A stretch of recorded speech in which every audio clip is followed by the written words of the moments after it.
let's get strolling. Today we're at Red Knapp's American Grill and we're here to meet the owner, Brett Knapp. Hey Brett, how you doing? Good, how are you? Very nice to meet you. Nice it's a to meet pleasure. you. Thanks for coming. No problem. We've heard so many great things about Red Knapp's. It's obviously prominent in Oxford as well as other communities. It's a well-known name, nostalgia, all over it. Can you tell me a little bit about the background? Well, we opened here almost 20 years ago, January 1996. So we've been here 19 years, and Oxford's been good to us. It's been a good fit. We really enjoy being here. Going back farther, my grandfather had a restaurant in Rochester. It was where a Cruise and Mirror is now. And he opened that in 1936. Okay. And then he moved across the street where the Dairy Bar is still to this day, and that was opened in 1950. And then he ran it, my dad ran it, my uncle ran it, now my cousin runs it. And then when I was graduating from college, my dad had a restaurant right next to the Dairy Bar. It was called Cooper's Arms. And he retired out of there, sold it to the Chop House, which is a Cruise and Mirror Corporation. And so he wanted something to do, I wanted something to do, and then we opened this together. Okay. And then immediately he realized he didn't want to, he's like, you can, I don't know that I want to do this again, but you do. So I bought him out, and the rest is history. Been here ever since. And you just keep coming. Now, do you live in the Oxford area as well? I did. I lived right upstairs. I have a loft up there, and I lived up there for about 11 years. Okay. I was single. I got married. We had a daughter. Okay, and then when we had a son, we ran out of room. We were tired of building rooms onto a loft, so we ended up. We looked in Oxford. We actually put some offers in Oxford, but the one that landed was Rochester. So we're north of Rochester a little bit. I can imagine you put a lot of time into this restaurant, a lot of blood, sweat, and tears, so to speak, when you're running an establishment like this. And now, hopefully, it's like smooth sailing for you, and it has a fantastic reputation. Well, certain things get a little easier over time, but there's still the day-to-day things that go on. Well, you're doing a great job from what I've heard from people in the community. That's very nice. And I have to say, I've tried it firsthand. It's one of my favorite restaurants in the area as well. Thank you. So what would you say is your most popular item that you offer here, that you're known for here? Well, our hamburgers are most popular just because we've been doing them in Rochester for so many years. So we get a lot of people that come up from Rochester, and even people from Oxford just seem to associate the name with hamburgers. We sell a lot of, my great uncle had a fish and chip recipe that he had at one time. They built a whole business around it. And so we have his fish and chip recipe, my Uncle Gordon's, and we sell a lot of fish and chips. But we do a lot of pasta, pizza. It's a pretty big menu. We're redoing our menu next month. We sell quite a few things, but burgers are hands down the most terrific. popular. Well, I can say firsthand, the burgers are awesome here. The pizza is awesome. And I have to say a shout out for the bread. Okay, I could eat like 3 baskets of the bread. Unfortunately, then I have no room for anything else. But I think that's another staple you guys do really well here that draws a crowd. Oh, good. Thank you. So as far as, so tell me about it. So you guys have a full bar here. I didn't really realize. I usually come with my kids and my family. We kind of head to the dining room. But you actually have a nice sized bar here. Do you have happy hour? Any specials? We do have a happy hour, and we do have some specials. We're mostly food. I mean, we're not a bar where people come in and drink a lot, and so it's mostly a glass of wine with dinner and things like that. But I mean, we have a small bar crowd. You mentioned kids. We do have a kids' night on Tuesday nights. Oh, I didn't realize that. That's good to know. We have Wilma, we call her Miss Fancy Pants. Okay. She comes in here on Tuesdays, and so we've been doing that for a few months, and that's been successful. She's real good at what she does. But We run daily specials, you know, as far as that goes. Ooh, terrific. Is there anything else you'd like to add that might be interesting for anyone from Oxford or anyone watching that you'd like them to know?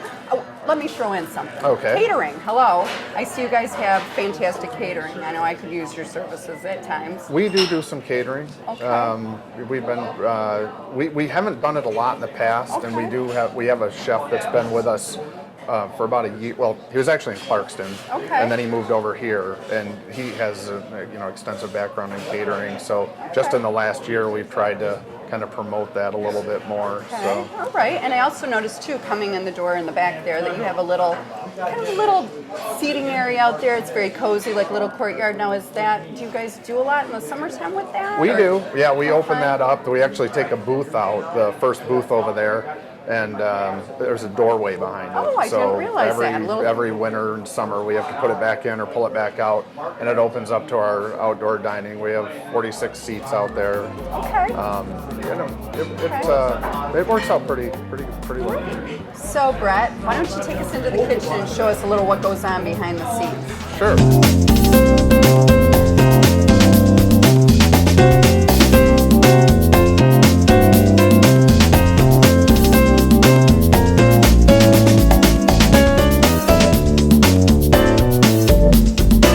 So, we're here in the kitchen, and Brett is going to share with us how they make their famous burgers and what's so special about them. So, tell us about it, Brett.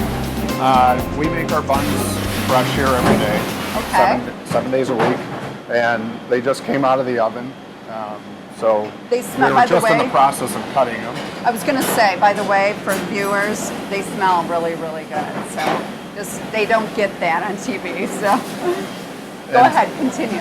And our burger is also delivered fresh. It's ground in the morning, and Papa Joe's does our burger.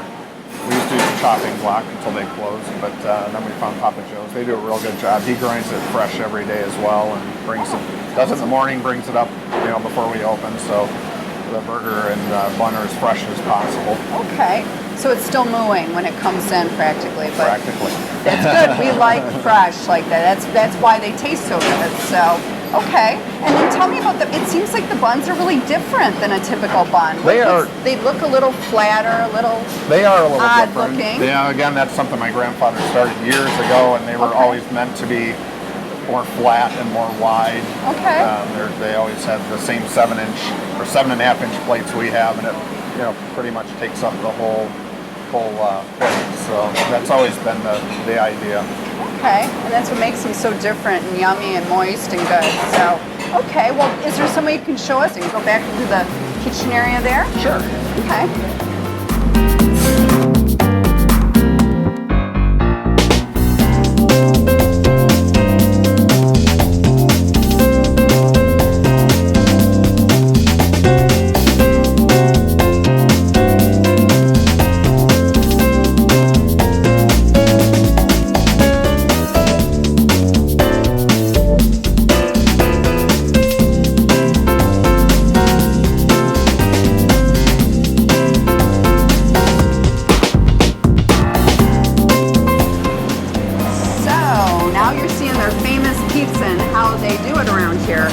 Delicious. So tell us what makes your pizza so special, why everybody keeps coming back for more. Well, we make our own. We have somebody make the dough for us. We used to make our dough, and then we found somebody that made it for us. Unlike the hamburger buns, we still do make those. It's a special blend of cheese. It's a 3 different blend of cheese. We make our own sauce, and then all the toppings are fresh. We make we don't use canned, and the mushrooms are fresh, the green peppers fresh, everything we cut. So a lot of times you'll see like frozen. Frozen come in. We don't use anything frozen. So now, do you offer different options for the crust and that sort of thing, or do you have like your? We have our standard pizza. We've talked about doing some of that because some people come in and they want the crust to taste like the bread. So right. we'll try to doctor it up a little bit, and we we do garlic. We don't advertise it, but if somebody wants it, they can certainly get it. So all right, well that sounds good. I'm sure most people are happy. Your classic is delicious. I mean, if it ain't broke, don't fix it, right? You know. That's and right. speaking of which, don't go anywhere. Hold on. This is my all-time favorite. They're homemade bread. Okay, can I have this to go? Sure. I'll see you later. I could seriously live on this stuff, although I'd probably gain about 50 pounds. But this is like my favorite part of coming to Red Knapp's, and I'd like to know like exactly what is this like special for your restaurant? Is this? It's a unique bread. It's delicious. Yeah, we have the dough, and then we put like a blessing on top of it, an oil blessing that gives it some moisture, and then a special seasoning, a rosemary seasoning that we put on top of and it. It doesn't require a priest, right? The blessing. No, okay. it doesn't. Just checking. I didn't know. So all right. So we don't need a priest for that, but it looks like it probably is very well blessed. So so you put a lot of garlic on it, a lot of salt, and all that. Okay. There's quite a bit of stuff on there. Yeah. All right. Well, obviously you don't eat a lot of it, so that's all right. You can send it my way, okay? All right. Well, is there anything else you'd like to share with us that's a specialty here? Your fish is excellent. I've had actually some of your, well, we talked about it up at the bar, but some of your fish is excellent. Your white fish is really good here too. Some of our pastas, we do a lot of pasta. When we first opened, the chef that put the menu together, he wanted to do a lot of pastas, and he was pretty good at it. So we do have quite a few of those as well. Excellent. Well, it was really nice to meet you again. Thank you. And thank you for showing us around your kitchen. It smells really good. You guys do a terrific job. So keep up the good work. Thank you.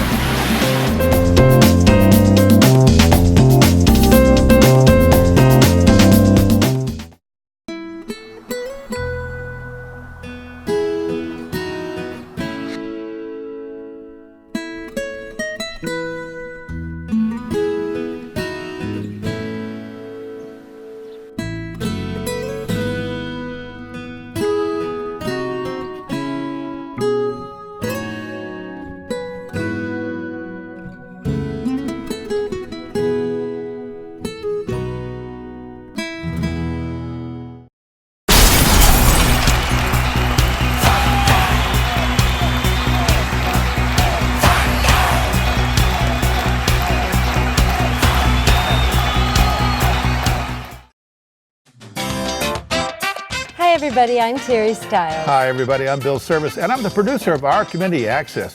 Terry and I started our show 8 years ago to bring our community into your living rooms. Our Community Access is a show born from the rich diversity of our community, and we want to brag about it and the people creating that diversity. Over the years, we've been from fox hunts to beekeeping and right in your own backyard. We welcome new businesses, chamber fashion, senior hobbies, class reunions, and much, much more. We've covered all our celebrations from Leonard Strawberry Festival to our premier Lone Ranger Parade. But there's still more avenues that we plan on going on.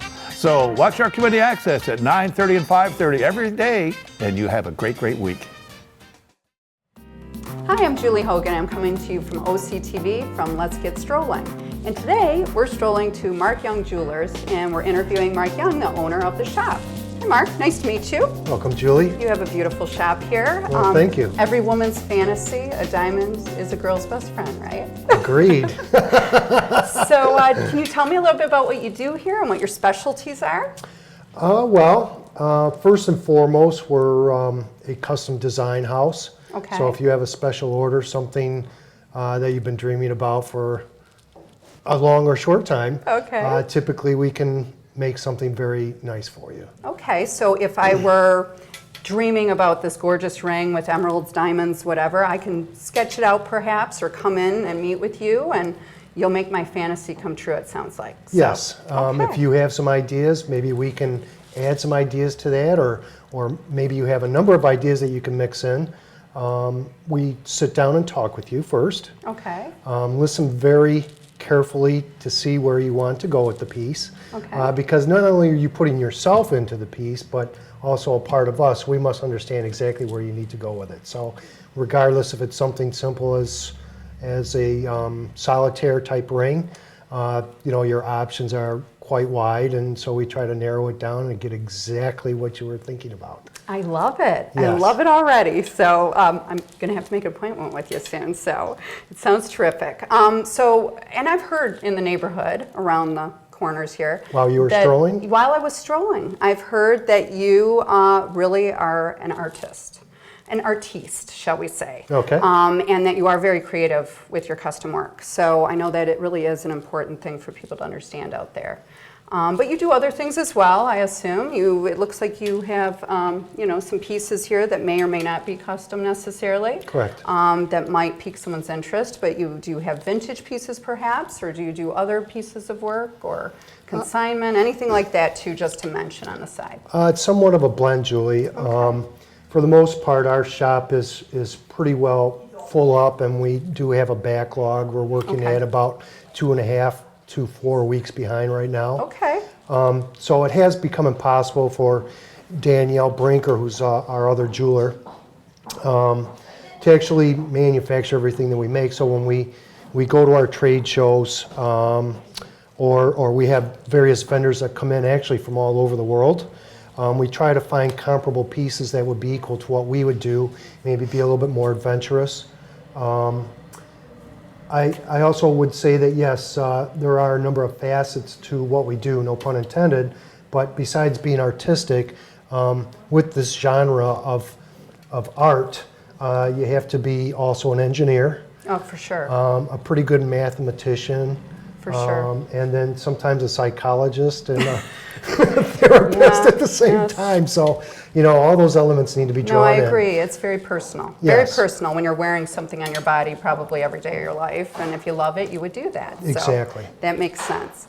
Well, I'd love to see kind of the background scene of maybe the equipment that you use to build this wonderful jewelry. Yes. And maybe meet some of your staff, and you can tell us a little bit about what they do, etc. Yes. Does that sound good to you? It sounds great. Everybody plays a critical role here, and everyone is important as the others. For sure. Well, let's head on back. And Good deal. See what you have. Great. Hey everyone, I'm sitting here with Anne-Marie from Mark Young Jewelers, and she's one of the staff members here at the shop. Hi Anne-Marie. Hello, Nice to meet you. nice to meet you too. Welcome. Yeah, tell me a little bit about what you do here. Well, I am a graduate gemologist. I've been appraising jewelry for 30-some plus years. My expertise is in diamonds and also colored gemstones.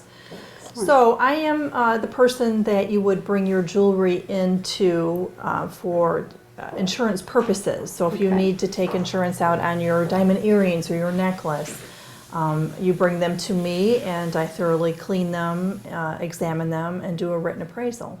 Okay, that's very interesting. Now I'm sure it sounds pretty technical. It seems like you have to have a pretty good educational background specifically in the diamond. So what does that entail, and how do you actually appraise or assess a diamond if someone were to bring it to you? Well, many years ago I went out to Santa Monica, California and did the resident program at the Gemological Institute of America and got my certification for graduate gemology. Typically what you do is you assess the stone in a couple of different ways. For diamonds, you evaluate the cut grade, the color, and also the clarity. Okay. Clarity, we use the microscope, and I look at it and plot exactly where the inclusions are located for identification purposes. Okay. And also size, and do a color grade, and then I do a formal typed up appraisal stating the type of ring you have and the quality of the stones, and then I have an assessed retail value that I plug with it. Now that's all done with just this one piece of equipment, or do you have several? Typically, sort of there's a few different things. You know, there's the fluorescent unit that we use here for determining if the diamond is fluorescent or not. Okay.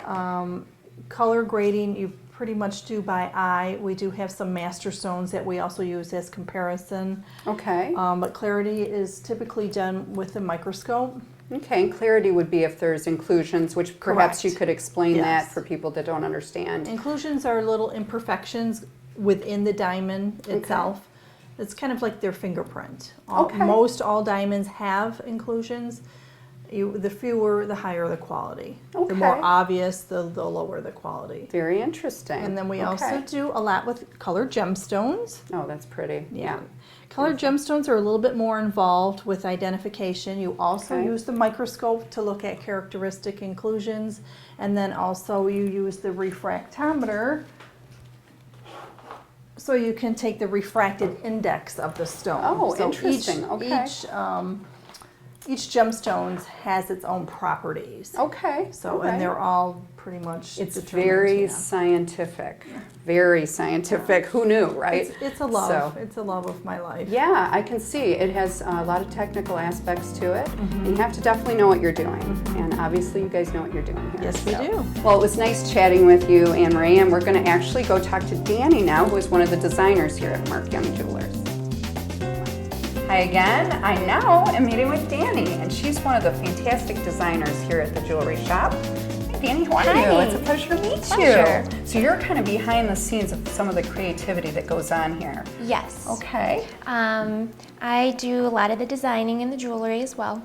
I went to college for creative studies, so Excellent. I was in school for almost 5 years Wow. and did an internship through Mark, and he hired me after the internship. So I've been here for about 6 years now. Okay. So my job is to kind of take people's gems or old stuff and create something fun and wearable for them to enjoy. That's awesome. I love So that's kind of where the fun and the creativity comes from. that. Okay. So we just kind of sit down and we'll take their stones and create something around those stones, because those are going to be the constant in creating a piece. Okay, so do you also sit down, say, and I know Mark is kind of pivotal in this as well, sitting down with the client, finding out what their loves are, what their interests, what the use of the jewelry is going to be, etc. It's almost like you need to do an interview to figure out how you want this piece to manifest itself and to make Right, them... and to pinpoint something that they're going to enjoy that's specific towards that particular customer. Okay. Well, it sounds like it's very technical as well. And again, I'm not sure that people fully understand what really goes into building a piece like this that's custom. So it's really interesting. I'm looking forward to see how you kind of do this. Can you give me an idea of the process of starting a ring from scratch? Or Yes. say, it doesn't necessarily have to be a ring, but whatever you have that might give us a good example of that would be great. Yes, and actually we do have a couple of Okay, things here that okay. I can kind of show you. So to start a ring, we usually start from a block of wax. Okay. So pretty basic. Okay. The first thing we need is kind of a person's ring size. So everything kind of stems out from there. Okay. So once we get the ring size and we've got the gems that we know we're going to use, then we just start carving around everything. Okay. And so we use all of our tools and files. And this one you can kind of see a little bit. So it's already got a nice trillion stone that would go in there, and then a little spot for a diamond or maybe another colored stone. Okay. Um, Now, is that, do you actually use a mold that you would melt the wax into and make the mold, or do you hand? we do this all by hand. Wow, This is okay. all made by hand. Okay. Once we have a piece that maybe we'd want to recreate, we can do a mold of it. Okay. And then that way it'll look something kind of like this. Very basic. Okay. And then once we have a mold, we can do different colors. So we could do it maybe white gold, yellow gold, we could do silver, platinum. Okay. So the options are kind of endless. Does it depend on the actual piece whether or not you can do a certain type of metal? The thickness, the whatever, do you have to kind of take that into consideration as well when you're building jewelry, or does it not necessarily matter? You can. It doesn't necessarily matter. Okay, I mean, overall, alright. you're not going to make anything that's that thin. You want to Right. go into it making a good quality piece that's going to For last sure, somebody. for sure. So it sounds like you probably have a lot of experience with sculpture and that sort of thing in your studies over the years. To me, this is like really like artistic. I really am surprised by the process. I mean, it's enlightening. So Yeah, and Yeah. you do. You have to think three-dimensionally. You have Right. to take something that's 2D and then think about it all the way around. okay, And making a terrific. piece beautiful from all angles. Okay, makes sense. And we do have another piece here that you guys can Okay. kind of see. This was just a simple wax. Okay. So just very simple, straight up. So Sure. the wax is blue. Then we can have it cast. And then this is what the metal kind of looks like when it comes All right. back. So Okay. it's kind of rough. So this one would still have lots of cleanup to do yet. Okay. But then from here, this is where we can also get creative, because you can do just about anything with this. Sure. The customer for this piece is going to use 2 of her existing diamonds. Okay, And that she's makes got- me nervous. Can I just say? Do you see how tiny those are? I'd be afraid, like, I might sneeze and they're going to go flying, you know?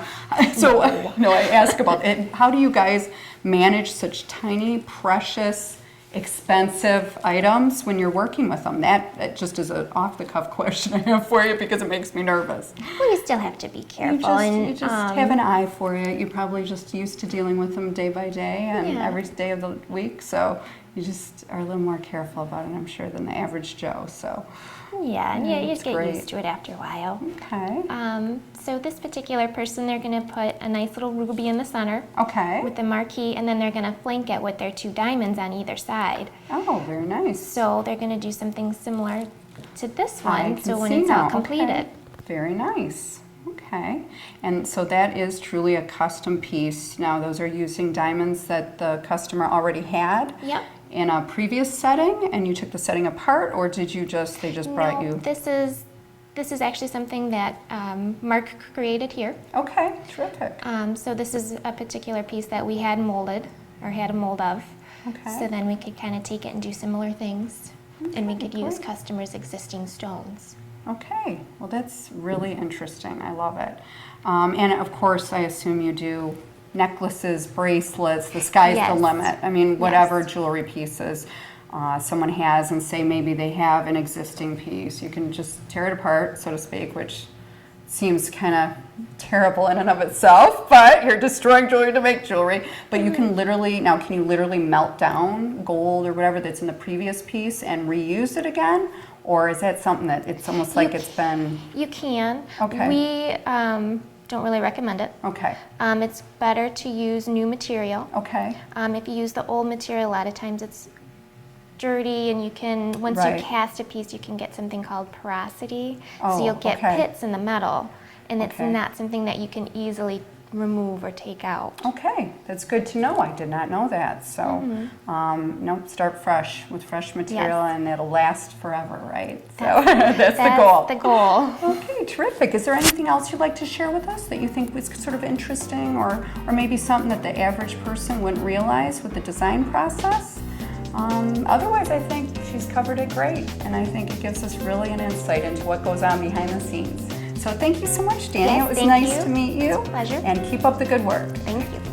Well, we had a great time at Red Knapp's and Mark Young Jewelers on Let's Get Strolling.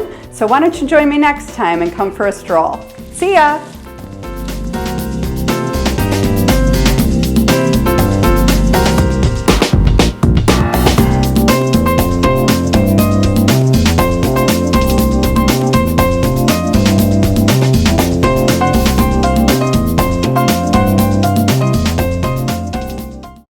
Hi everyone, don't forget you can purchase DVDs of your favorite shows from OCTV, whether it's Minutes by Minute, Our Community Access, or Connie's Kitchen. Just call the station. Our number is 248-628-9658. And enjoy watching all of our shows on OCTV.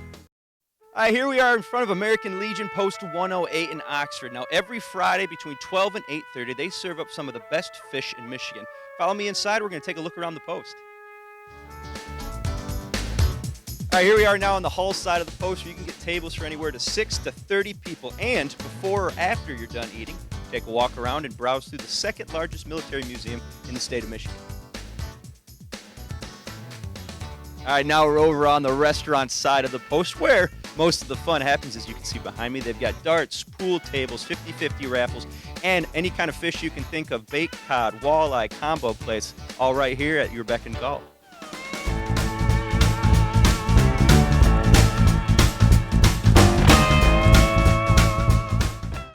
You're watching OCTV, Oxford Community Television, serving Oxford, Addison Township, and the village of Leonard.